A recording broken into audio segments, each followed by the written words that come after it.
अस्सलाम वालेकुम व्यूअर्स, आपका होस्ट डॉक्टर जावेद एक मरतबा फिर आपकी खिदमत में हाज़िर हुआ है। जैसे आपको पता है कि मैंने पहले भी दो बुक्स के मेन टॉपिक्स आप लोगों को बताए हैं, जैसे कि बायोकेमिस्ट्री थी और फिजियोलॉजी थी।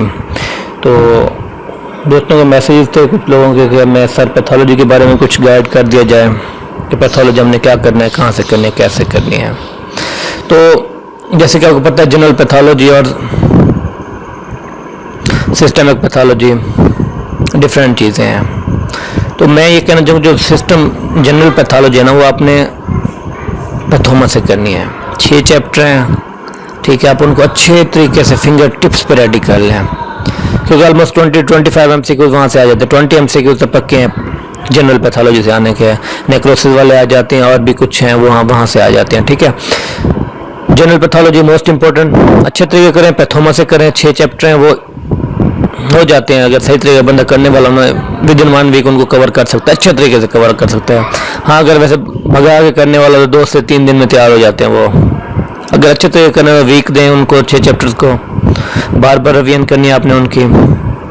उसके बाद आ जाते हैं सिस्टमिक पैथोलॉजी, जिसमें पहला है कार्डियोवैस्कुलर सिस्टम, ठीक है ना। उसकी पैथोलॉजी में से आपने क्या क्या करना है। एक तो मोस्ट इंपॉर्टेंट है कंजेनिटल हार्ट डिजीजेज, ठीक है। इसमें राइट टू लेफ्ट शंट आ जाती है, और दूसरी जो है लेफ्ट टू राइट शंट वाली जो डिजीजेज हैं, ठीक है। ये मेरे पास जो पैथो है वो फर्स्ट एड है, उसमें 294 और 295 के ऊपर ये दिए हुए हैं। ये मोस्ट इंपॉर्टेंट है, आपने अच्छे तरीके करनी है। इसमें मर्ज आ जाते हैं, ठीक है, डिफेक्ट आ जाते हैं। उसके बाद आ जाते हैं कंजेनिटल कार्डियक डिफेक्ट, उससे अगले पेज के ऊपर मोस्ट इंपॉर्टेंट है कोई डिसऑर्डर कौन से और डिफेक्ट कौन से हैं। हाइपरटेंशन, जैसे कि आपको पता है कि कितनी इंपॉर्टेंट है टेंशन आपने करनी है, रिस्क फैक्टर, फीचर और प्रीडिस्पोजिंग। उसके बाद आ जाता है हाइपरलिपिडेमिक साइन, ठीक है, जिसमें ज़ैंथोमास हो गए, टेंडन ज़ैंथोमा, कार्डिनल एक्री, फ्लां। उसके बाद है आर्टेरियोस्क्लेरोसिस, मोस्ट इंपॉर्टेंट है, ये MCQ आता होते हैं उसमें से। अथीरोस्क्लेरोसिस है, ये अपने अच्छे जो चीज़ें मैं बता रहा हूँ आपने अच्छे तरीके करनी है। जो टॉपिक नहीं करने वाले होंगे मैं नहीं बताऊंगा आपको। एओर्टिक एनोरियम है, एओर्टिक डायसेक्शन है। उसके बाद आते हैं ischaemic heart diseases, most important angina, जिसमें कार्डिनल स्टील सिंड्रोम हो गई, सडन कार्डियक डेथ हो गई। ये टोटली आपने करना है इस्कीमिक हार्ट डिजीजेज वाला चैप्टर। और एवेल्युएशन ऑफ मायोकार्डियल इन्फेक्शन, ये इसमें से एक MCQ आता है। उसके बाद है diagnosis of myocardial infection, MI, ये आपने करनी है। और ECG localisation of ST elevation myocardial infection, जिसमें से एंटीरियर सेप्टल में कौन से वाल्व इन्वॉल्व होते हैं, कौन से लीड्स होते हैं, V1 V2 है एंटीरियर सेप्टल में, ये आपने देखनी है। और उसके बाद ट्रोपाई कब अपेयर होता है और CKM भी किस टाइम अपेयर होता है, मोस्ट स्पेसिफिक और मोस्ट सेंसिटिव कौन सा है, ठीक है गाइस। उसके बाद कॉम्प्लिकेशन आपने देख लेनी है। उसके बाद कार्डियोमायोपैथीज आपने सही तरीके देखनी है। उसके बाद हार्ट फेलियर है, राइट और लेफ्ट हार्ट फेलियर, शॉक आपने देखना है, टेबल दिया हुआ है, आपने इसको अच्छे तरीके करना है। बैक्टीरियल एंडोकार्डाइटिस है, ठीक है, इसमें ये आपने करने हैं, इसमें वो पूछ लेते। उसके बाद है रोमैटिक फीवर, मोस्ट इंपॉर्टेंट है ये दोनों। उसके बाद myocarditis, cardiac tamponade, then vasculitis, जिसमें लार्ज वेसल्स हैं, मीडियम वेसल्स हैं, पॉलीआर्ट्राइटिस नोडोजा, ये तो PMDC का मोस्ट फेवरेट क्वेश्चन है।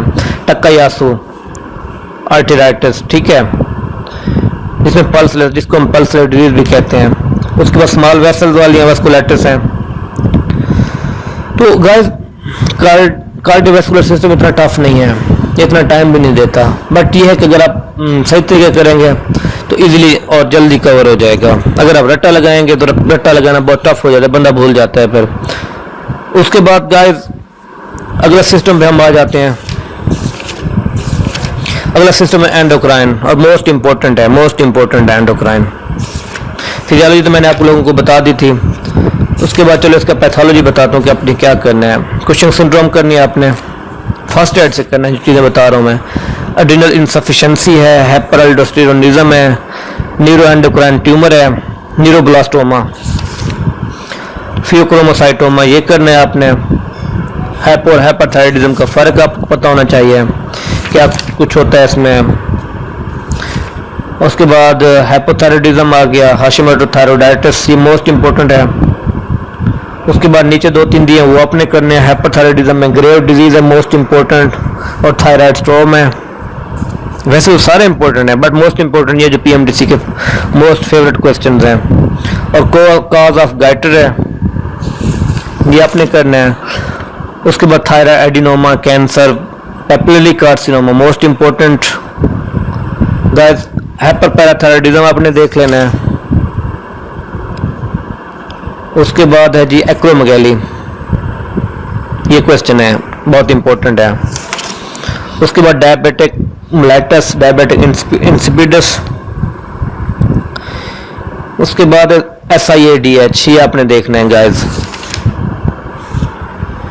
डायबिटिक कीटोएसिडोसिस और डायबिटिक मेलाइटस।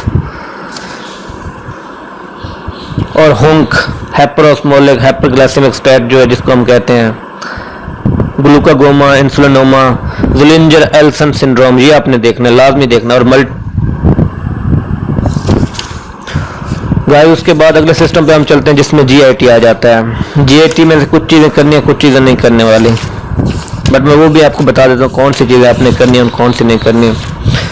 फिजियोलॉजी की आपने देख लेनी है, फर्स्ट एड से देख लेना। मैंने पिछली वीडियो में वैसे बताया था कि फिजियोलॉजी में से फर्स्ट एड से क्या कुछ देखना है आपने। गाइस पैथोलॉजी है इसमें सलेवरी ग्लैंड ट्यूमर है, सियालोलिथियासिस है, उसके बाद एक्लेजिया है, एसोफेजियल पैथोलॉजी जिसमें आ जाते हैं बोरहेव आ जाती है, प्लम्बर विंसन आ जाती है, मेलरी वेज आ जाती है, गैस्ट्रोएसोफेजियल आ जाती है। उसके बाद डॉक्टर उसके बाद है बेरेट एसोफेगाइटिस, एसोफेजियल कैंसर, एक्यूट और क्रोनिक गैस्ट्राइटिस का आपको पता होना चाहिए, गैस्ट्रिक कैंसर का आपको पता होना चाहिए। गैस्ट्रिक कैंसर में जिसमें 3 हुए हैं, विट्रोज नोड, सिस्टर मैरी जोसेफ न्यूड्यूज और क्रूकरनबर्ग है मेरे ख्याल में। उसके बाद पेप्टिक अल्सर डिजीज आ जाती है जिसमें आपको डिफरेंशिएशन का पता होना चाहिए, और जो अल्सर की कॉम्प्लिकेशन है वो भी आपने देख लेनी है। और मॉल अब्सॉर्प्शन सिंड्रोम है जिसमें सीलियक डिजीज मोस्ट कॉमन है, लैक्टोलोज इंटॉलरेंस है, पैंक्रियाटिक इनसफिशिएंसी है, और विपल डिजीज है इसमें। और IBD का आपको पता होना चाहिए जिसमें क्रॉन डिजीज है और अल्सरेटिव कोलाइटिस है। इसमें मेन टॉपिक है जिस तरह पूछ लेते हैं crept abscess and ulcer. Crept abscess किस में पाई जाती है वो पूछ सकते हैं, पीएमडीसी वाले अक्सर पूछते होते हैं। अल्सरेटिव कोलाइटिस में होती है, कॉब्लिस्टोन निकोसा, क्रीपिंग फैट, ये क्रॉन डिजीज में होती है। उसके बाद IBS है, इरिटेबल बाउल सिंड्रोम है, ये आपने देखनी है। अपेंडिसाइटिस, ये तो आप सर्जरी में करेंगे, बस आपको पता होना चाहिए। डायवर्टिकुलाइटिस, ये सर्जरी की है पैथोलॉजी, ये आपने देख लेनी है, जो रिव्यू कर लेना है। जिंका diverticulitis, Meckel diverticulum, Hirschsprung disease I think. उसके बाद है गाइस, उसके बाद आपने 2-3 पेज वो आपने छोड़ देने हैं। उसके बाद लिंच सिंड्रोम है, उसको नहीं करना आपने। कोलोरेक्टल कार्सिनोमा मोस्ट इंपॉर्टेंट है, इसके MCQ आते हैं। और उसके बाद सिरोसिस एंड पोर्टल हाइपरटेंशन, ये आपने देखना है। ये है कि आप पैथोलॉजी अच्छी आपने करनी है, अगर पैथोलॉजी आपकी अच्छी होगी स्टेप 2 में भी आपकी हेल्प करेगी। उसके बाद गाइस पेरिटोनाइटिस है, ये स्पॉन्टेनियस SBP जिसको हम कहते हैं, ये CLD के बाद होता है। उसके बाद सीरम मार्कर आपने लाजमी करने मोस्ट इंपॉर्टेंट है सीरम मार्कर। रे सिंड्रोम आपने जस्ट देख लेनी है। अल्कोहलिक लिवर डिजीज आपने देखनी है। हेपेटिक इनकेफेलोपैथी मोस्ट इंपॉर्टेंट है ये, क्योंकि पाकिस्तान में वैसे ही लिवर डिसऑर्डर बहुत ज़्यादा हैं। हेपेटोसेलुलर कार्सिनोमा है, हेमेंजियोमा है एक, बर्ड चेरी सिंड्रोम है, अल्फा 1 एंटीट्रिप्सिन डेफिशिएंसी, ये आपने देखना है। जॉन्डिस है मोस्ट इंपॉर्टेंट, इसमें आपने डिफरेंट जॉन्डिस है इसकी जो टाइप्स हैं वो आपने अच्छे तरीके से करनी है, क्योंकि ये स्टेप 1 में भी आएंगे इससे क्वेश्चन, स्टेप 2 में भी आएंगे जब आप पीड्स के एग्जाम दे रहे होंगे। और हेरिडेटरी जिलबर्ट सिंड्रोम है, क्रेगलन डिजार सिंड्रोम है, और डबलिन जॉनसन सिंड्रोम है। विल्सन डिजीज जिसमें कॉपर एकमुलेशन हो जाती है। उसके बाद हेमोक्रोमेटोसिस। उसके बाद है बिलियरी ट्रैक्ट डिजीज, ये ये सर्जरी में आते होते हैं, बट आपने यहाँ से देखनी है ताकि आपका स्टेप 2 भी इजी हो जाए। अच्छे तरीके से करनी है आपने गाइस, इंशाल्लाह आप लोग। उसके बाद गॉलस्टोन है, एक्यूट पैंक्रियाटाइटिस है, क्रोनिक पैंक्रियाटाइटिस है, पैंक्रियाटिक एडिनोकार्सिनोमा। गाइस ये पहले 2 चैप्टर, एक तो जनरल पैथोलॉजी के मैंने 6 चैप्टर कहे हैं, वो अपने अच्छे तरीके से करने हैं, और ये 2 चैप्टर जो मैंने कहे हैं ना, ये अपने अच्छे तरीके से करने हैं। उसके बाद जो नेक्स्ट रिमेनिंग चैप्टर बच गए हैं ना, वो इंशाल्लाह मैं अपनी नेक्स्ट वीडियो में आप लोगों को बताऊंगा। अगर आपने अभी तक मेरा चैनल सब्सक्राइब नहीं किया तो नीचे दिए गए बटन को क्लिक करें ताकि मज़ीद आने वाली PMDC update, PMDC exam updates के बारे में आप लोगों को पता हो। Stay blessed, stay home, Allah bless you guys. Inshallah you will get success, you will clear your PMDC and work as a doctor one day, inshallah. Have a good time.